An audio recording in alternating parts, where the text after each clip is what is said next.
3 घंटे 40 मिनट प्रधानमंत्री नरेंद्र मोदी ने आज इतना इन्वेस्टमेंट एक प्रोग्राम में किया। बहुत ही आसान होता है फीता काट देना, उससे भी आसान होता है भाषण देकर निकल लेना। लेकिन प्रधानमंत्री ने प्रगति मैदान में 5G रोल आउट की एक एक बारीकी देखी। आइडिया से लेकर एग्जीक्यूशन तक किसी प्रोग्राम को कैसे आगे बढ़ाना है, मोदी ने आज इसका बेस्ट एग्जाम्पल दिया। 5G के बारे में मोदी ने सोचा और मोदी ने ही इसे हकीकत बना दिया। सोचिए, अब सिर्फ 10 सेकंड में मूवी डाउनलोड हो जाएगी, 1 सेकंड में 1 GB डेटा ट्रांसफर हो जाएगा। अब कभी भी आपका फोन या लैपटॉप बफरिंग नहीं करेगा, वीडियो कॉल कभी हैंग नहीं होगा। यह सब तो हुई टेक्नोलॉजी की बात। नरेंद्र मोदी ने आगे क्या सोचा है और 5G कैसे 24 में गेम चेंजर बन सकता है, इस रिपोर्ट में देखिए।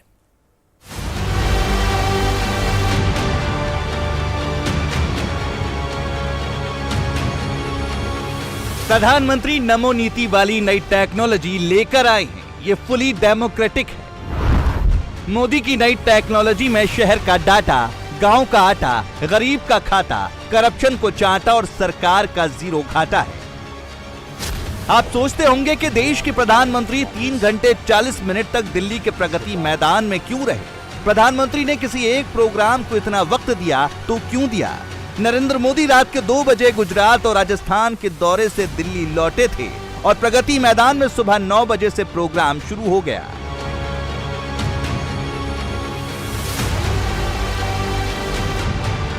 कुछ लोग आपको बताएंगे कि इस प्रोग्राम में मुकेश अंबानी, सुनील भारती मित्तल और कुमार मंगलम बिरला जैसे बड़े बड़े उद्योगपति आए थे, इसलिए मोदी आए। हकीकत में ऐसा नहीं है। इससे फायदा गरीब को होने वाला है। गरीब की कमाई, गरीब की दवाई और गरीब के बेटे की पढ़ाई में मोदी की टेक्नोलॉजी कैसे मदद करेगी, ये हम आपको आगे बताने वाले हैं। अगले 1.5 साल तक इन तस्वीरों की चर्चा बहुत होगी। ये तस्वीरें वायरल की जाएंगी। राहुल गांधी भी इनके बारे में बोलेंगे। जब मिले मोदी और अंबानी, कैसे बनी कहानी, तो चलिए शुरू करते हैं। 2G स्पेक्ट्रम का आवंटन याद है आपको? तब की हेडलाइन देख लीजिए। घोटाले का शोर सुनकर सुप्रीम कोर्ट ने दखल दिया था और 2G स्पेक्ट्रम आवंटन रद्द कर दिया था। अब 5G आ रहा है। कैसे आ रहा है, ये सबको दिख रहा है। 5G लाने वाले भी यही हैं, 5G देने वाले भी यही हैं। अगर सरकार सही नियत से काम करे तो नागरिकों की नियत बदलने में देर नहीं लगती है। 2G की नियत और 5G की नियत में यही फर्क है।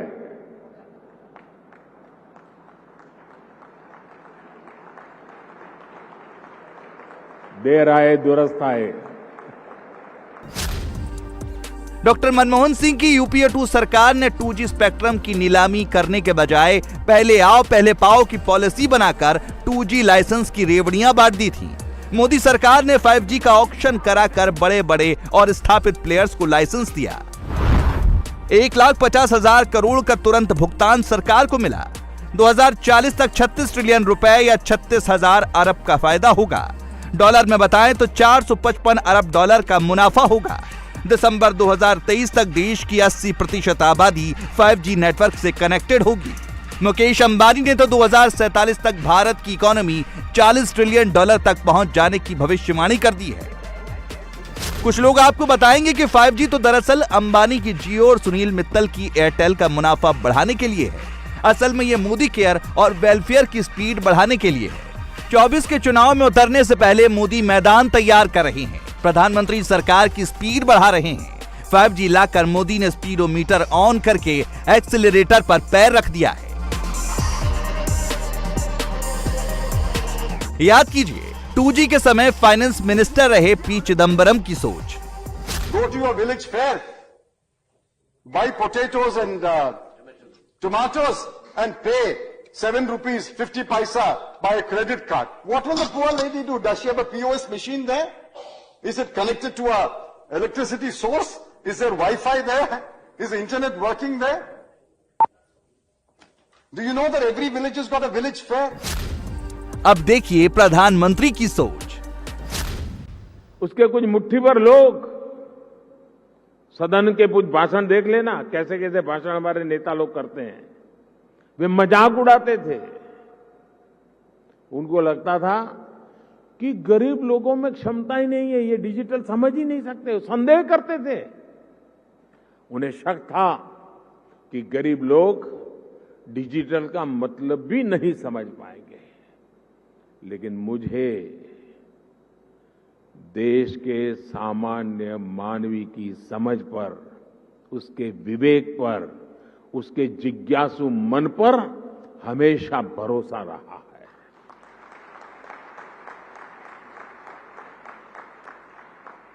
मैंने देखा है कि भारत का गरीब से गरीब व्यक्ति भी नई तकनीकों को अपनाने में आगे रहता है।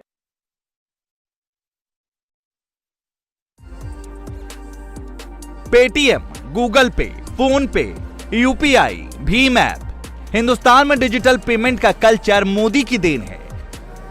गरीब का भी बैंक खाता होगा, ये सबसे पहले मोदी ने सोचा। हर गरीब के पास इंटरनेट वाला फोन हो, ये भी सबसे पहले मोदी ने सोचा। हर भारतीय के पास आधार कार्ड हो, ये भी सबसे पहले मोदी ने सोचा। मोदी से पहले देश भर में 5 करोड़ बैंक खाते थे, आज 46 करोड़ बैंक खाते हैं।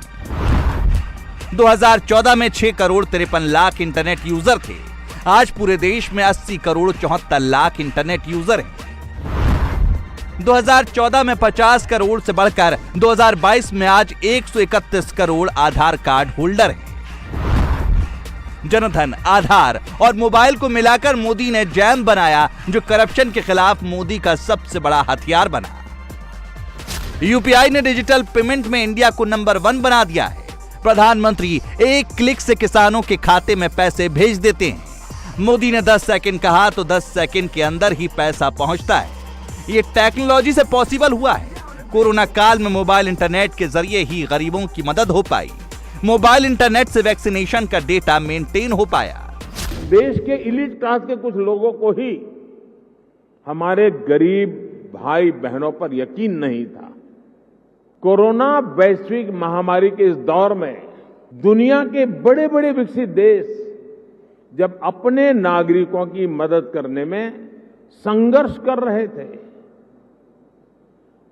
खजाने में रुपये पड़े थे, डॉलर थे, पाउंड थे, सब था, यूरो था, लेकिन और देने का तय भी किया था, लेकिन पहुंचाने का रास्ता नहीं था।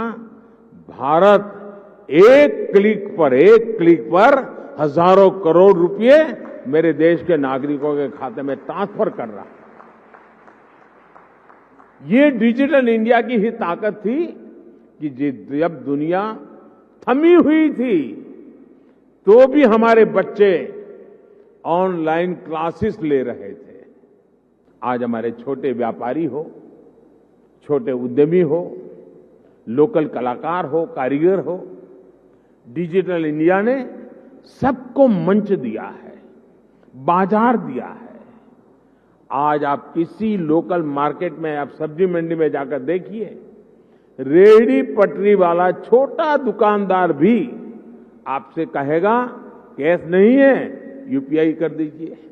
प्रधानमंत्री ने मोबाइल फोन की मैन्युफैक्चरिंग इंडिया में ही कराकर मोबाइल सस्ता किया।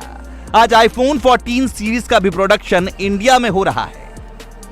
फोन सस्ता करने के साथ ही मोदी ने डेटा भी सस्ता रखा। 2014 में 1 GB डेटा 300 रुपए में मिलता था, आज 1 GB डेटा 10 रुपए में मिल जाता है।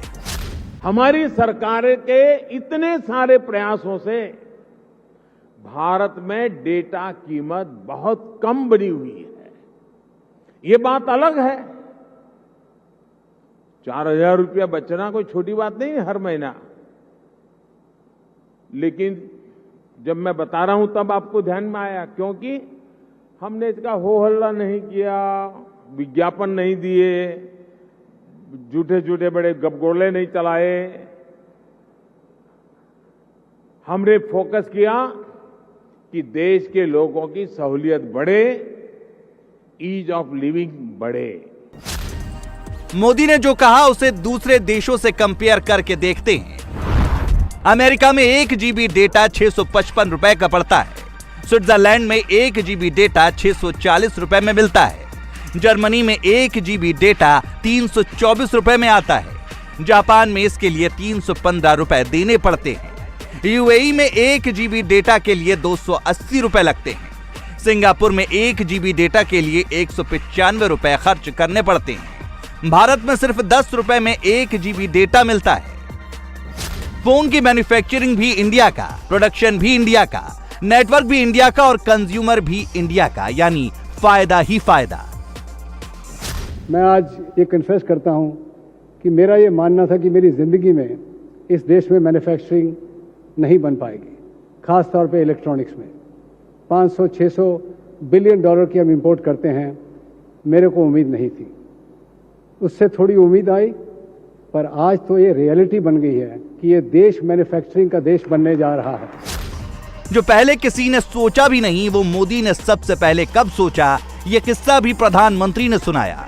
ये मोदी के प्रधानमंत्री बनने से बहुत पहले की बात है। गुजरात में मुख्यमंत्री रहा, लेकिन एक क्षेत्र ऐसा था जहां मैं कभी गया नहीं था। तो वो इलाका ऐसा था, कोई बड़ा प्रोजेक्ट की संभावना नहीं थी, फॉरेस्ट लैंड थी, कोई संभावना हो रही थी। तो आखिर में एक चिलिंग सेंटर, दूध का चिलिंग सेंटर, वो भी 25 लाख रुपए का। मैंने कहा भले वो 25 लाख का होगा, 25,000 का होगा, मैं खुद उद्घाटन करूंगा।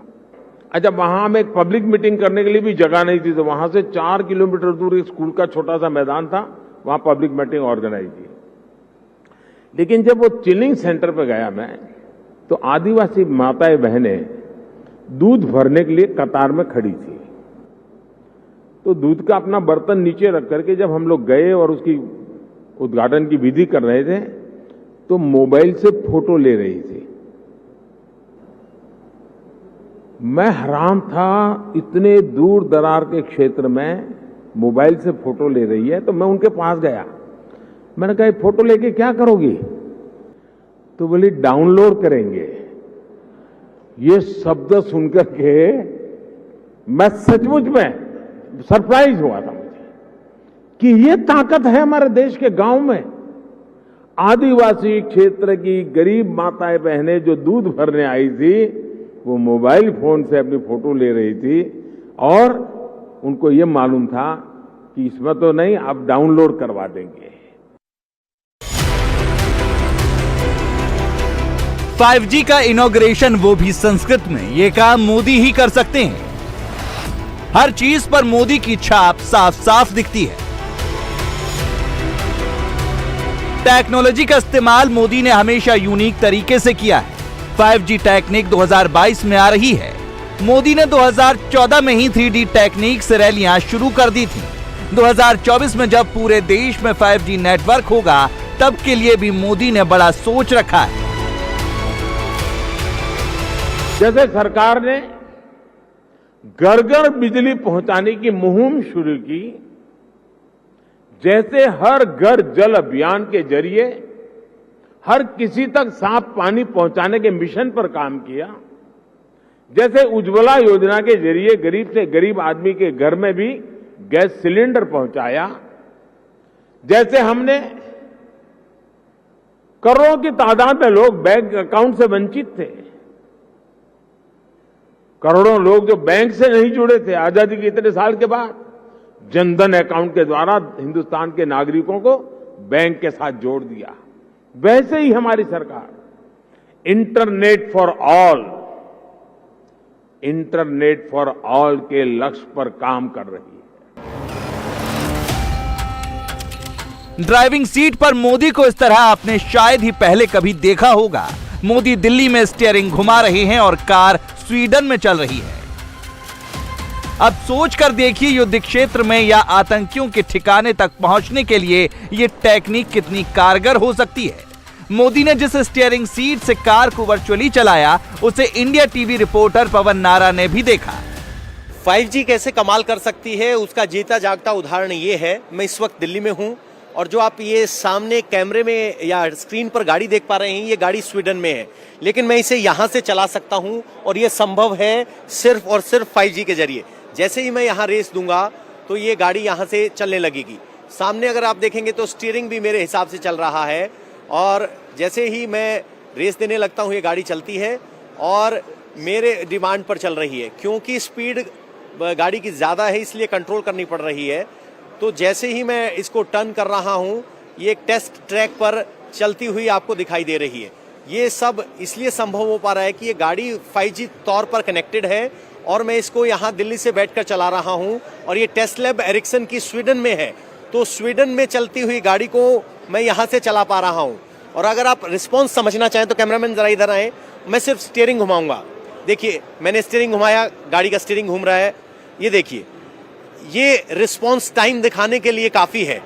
तो स्वीडन की गाड़ी दिल्ली में चल रही है और ये 5G के जरिए संभव हो पाया है। इसी सीट पर बैठकर प्रधानमंत्री नरेंद्र मोदी भी डेमोन्स्ट्रेशन लेते हुए नजर आए। सोचिए किसी खतरनाक इलाके में जाना हो और हमारे सैनिकों की गाड़ियां इस तरीके से 5G कनेक्टेड नेटवर्क के जरिए जाएं, बिना जान को जोखिम में डाले, वो हमारी और आपकी रक्षा भी कर सकते हैं। तो ये बहुत सारे टेस्ट के सिनेरियोज हैं जो 5G के जरिए संभव हो पाएंगे। पढ़ाई लिखाई तो 4G से भी पॉसिबल हो गई।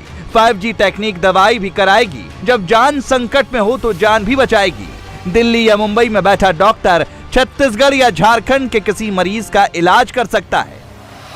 आपका डॉक्टर रिमोटली बैठेगा और क्लिनिक में और वो सारे पेशेंट के वाइटल स्कैन कर सकता है। एंड जो आपका एक्सपर्ट डॉक्टर है वो मेन आपका हेडक्वार्टर में बैठ के they can monitor all the patient vitals. और जो ये इक्विपमेंट है इसको चलाने के लिए क्या एक मेडिकल प्रैक्टिशनर होना जरूरी है?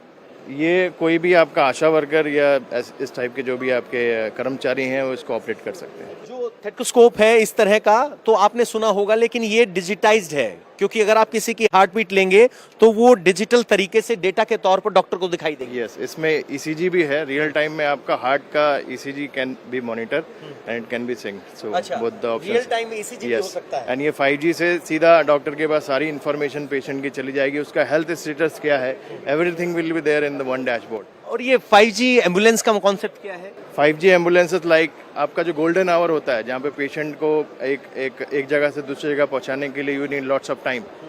वहाँ पे जाने के लिए अगर आपको मॉनिटर करना है उस पेशेंट को, you can sit remotely and monitor all the patient vitals at the real time.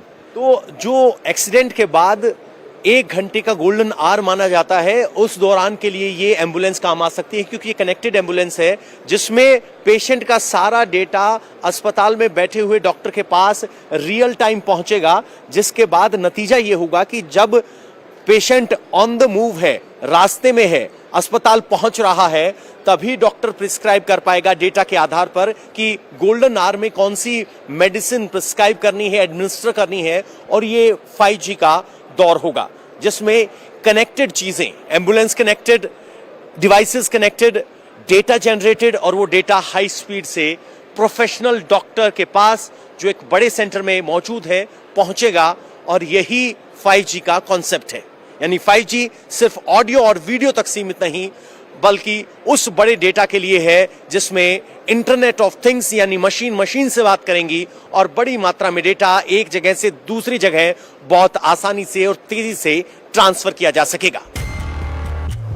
जब मोदी कुछ करते हैं और विरोधी कुछ करते हैं तो फर्क क्या होता है, ये बिहार के एग्जाम्पल से समझिए। नीतीश कुमार ने पटना में इन्वेस्टर्स समिट की तो कारोबारी पूरे समय लॉ एंड ऑर्डर की ही शिकायत करते रहे। नीतीश कुमार 17 साल से सीएम हैं, फिर भी उनको यही कहना पड़ता है कि लॉ एंड ऑर्डर ठीक करेंगे। नीतीश ये काम कैसे करेंगे ये मत पूछिए। मोदी का डर विरोधियों को 24/7 रहता है। अशोक गहलोत दिल्ली सॉरी सोनिया जी कहकर निकल गए, लेकिन गहलोत जयपुर पहुंचे तो मोदी का डर सताने लगा। पूरी तरह विनम्र शब्दों में आम जनता को रिक्वेस्ट कर रहा हूँ, बार बार कृपा करके बार बार जगह बदल देते हो। मेरे अच्छे काम होते हैं तब भी आप हवा में बह जाते हैं, कभी मोदी जी की हवा में। कि मैं रिक्वेस्ट कर रहा हूँ, पब्लिक से विनम्र निवेदन कर रहा हूँ, आप एक मौका और हमें दो। इस बार हम बताएंगे आपको जो अभी हम योजना लेके आए हैं, रिफाइनरी बन रही है। ERCP के लिए मैं संघर्ष कर रहा हूँ मोदी जी से कि आप इसको पूरा करवाओ। 13 जिले में पानी की योजना है ईस्टर्न राजस्थान की, वरना हम तो करेंगे पूरा इसको।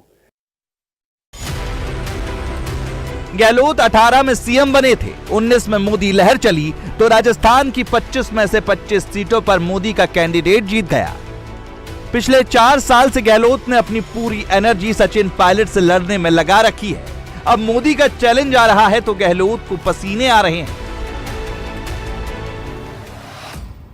इंडिया टीवी हर वक्त हर जगह डाउनलोड करने के लिए सर्च करें India TV news Google play store या ऐप स्टोर पर।